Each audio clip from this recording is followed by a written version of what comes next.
2014-15 के बाद में हमने देखा देश भर के अंदर ये नफरत का बाजार खड़ा हुआ, लेकिन उत्तराखंड इससे महफूज था क्योंकि वहां पर मुस्लिम पॉपुलेशन कम है। उतना ज्यादा कुछ नहीं था, लेकिन 17 दिसंबर 2021 को जो धर्म संसद वहां आयोजित करी जाती है, उसके बाद से एक नैरेटिव वहां खड़ा हो जाता है कि अब सरकार के पास अपने काम बता करके वोट लेने का जो एक पॉइंट था वो खत्म हो चुका है। जो हेट क्राइम है या हेड स्पीचेस हैं उनका सहारा लें और जो 80% 90% तादाद है उसको उसी से खुश रखें। दूसरी धर्म संसद आयोजित करने की वहां प्लानिंग हो गई थी, जिसके बाद में सुप्रीम कोर्ट ने उत्तराखंड और उत्तर प्रदेश के लिए स्पेशल कमेंट किया था कि आपको इन सरकारों को सुओ मोटो करना पड़ेगा हेट क्राइम के प्रति। अगर आप नहीं करते हो तो ये कंटेम्प्ट ऑफ कोर्ट माना जाएगा। इसके बावजूद सब कुछ जारी रहा उत्तराखंड के अंदर। रिपोर्ट जब आपके हाथ में आएगी आप उसमें पढ़ेंगे कि किस तरीके से एक सीक्वेंस के तहत, एक पूरी प्लानिंग के तहत मुसलमानों के खिलाफ और अल्पसंख्यकों के खिलाफ एक प्रोपेगेंडा कैसे खड़ा करा गया और उसके नतीजे क्या क्या निकले हैं। मार्च अप्रैल में 173 मदरसे कागजों में कमी निकाल करके बंद करे जाते हैं। क्यूआर कोड चेक करके दुकानों के नाम बदले जाते हैं। पुलिस के पास जाते हैं तो पुलिस कहती है कोई बात नहीं, मामला बढ़ जाएगा, आप बदल लो नाम। लगभग एक डेटा सरकार ने दिया कि हमने लगभग 700 से 800 मजार जो है वो हमने हटा दिए हैं और सरकारी जमीन खाली कराई है। अभी जो शुरुआती दौर में बात कही गई है, मैं उत्तराखंड से हूँ, मेरा नाम शादाब आलम है। तो मैं सबसे पहले आपको वहाँ का परिदृश्य एक बार समझाने की कोशिश करूँगा।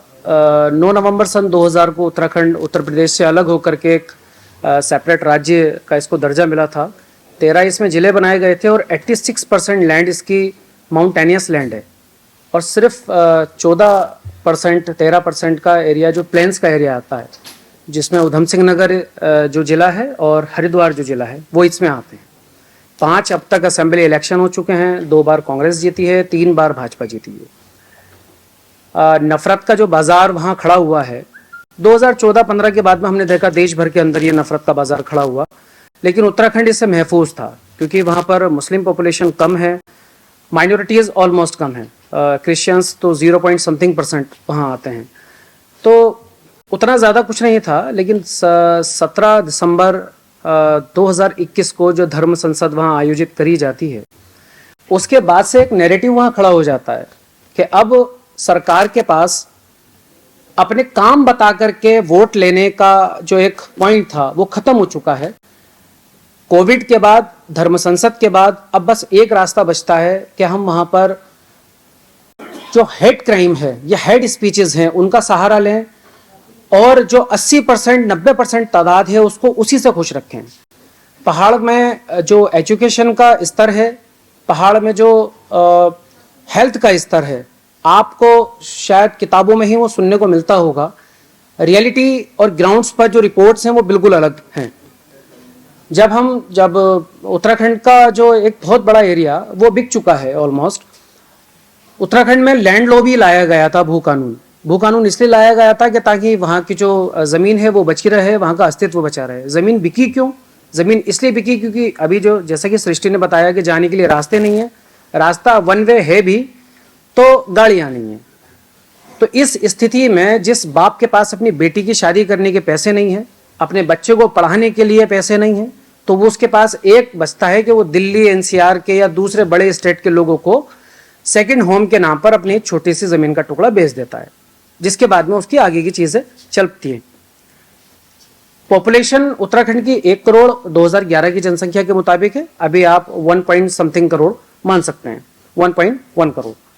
तो इसमें 2021 के बाद, मैं जल्दी अपनी बात खत्म करूंगा, बताना ये नहीं चाहूँगा कि जो धर्म संसद हुई थी उसके अंदर जो हेड स्पीचेज हुई थी, जिसके बाद में जस्टिस नैथानी ने, जो उत्तराखंड हाई कोर्ट के जस्टिस हैं, उन्होंने इस वाली बात को मेंशन किया था कि फ्री स्पीच और हेड स्पीच को एक साथ नहीं रखा जा सकता है, हमें इसको अलग अलग दिखाना पड़ेगा, बताना पड़ेगा।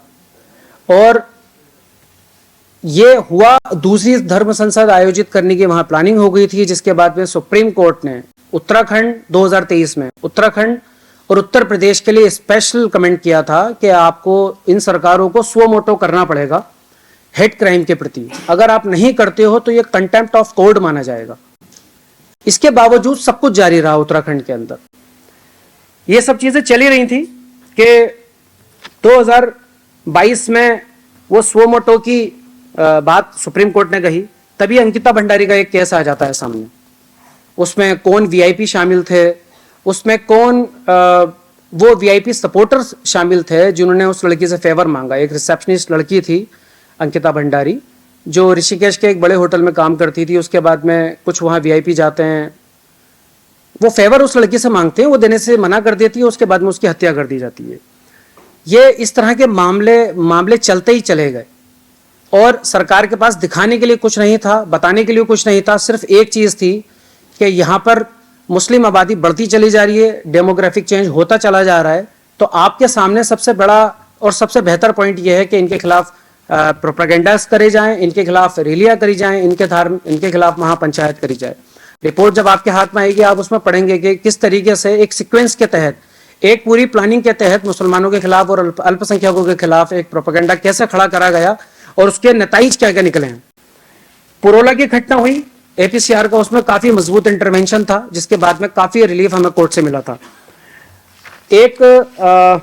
हमने जो एक हेड स्पीच का डेटा तैयार करा था, एक रिपोर्ट आई थी 2023 के अंदर 41 बार, जो मैं छोटी मोटी घटनाओं की बात नहीं कर रहा हूं, मैं बड़े उन सत्ताधारियों की बात कर रहा हूं जिन्होंने मंच संभाले और मंच संभाल करके दिल्ली तक अपनी ताकत मनवाई और 41 मरतबा उत्तराखंड के अंदर हेड स्पीचेस दी गई 2023 के अंदर। 2024 में इसका जो डेटा है वो लगभग डबल की तरफ जाता है और 65 मरतबा सत्ताधारी और बड़े पावरफुल लोगों के जरिए हेड स्पीचेस दी गई।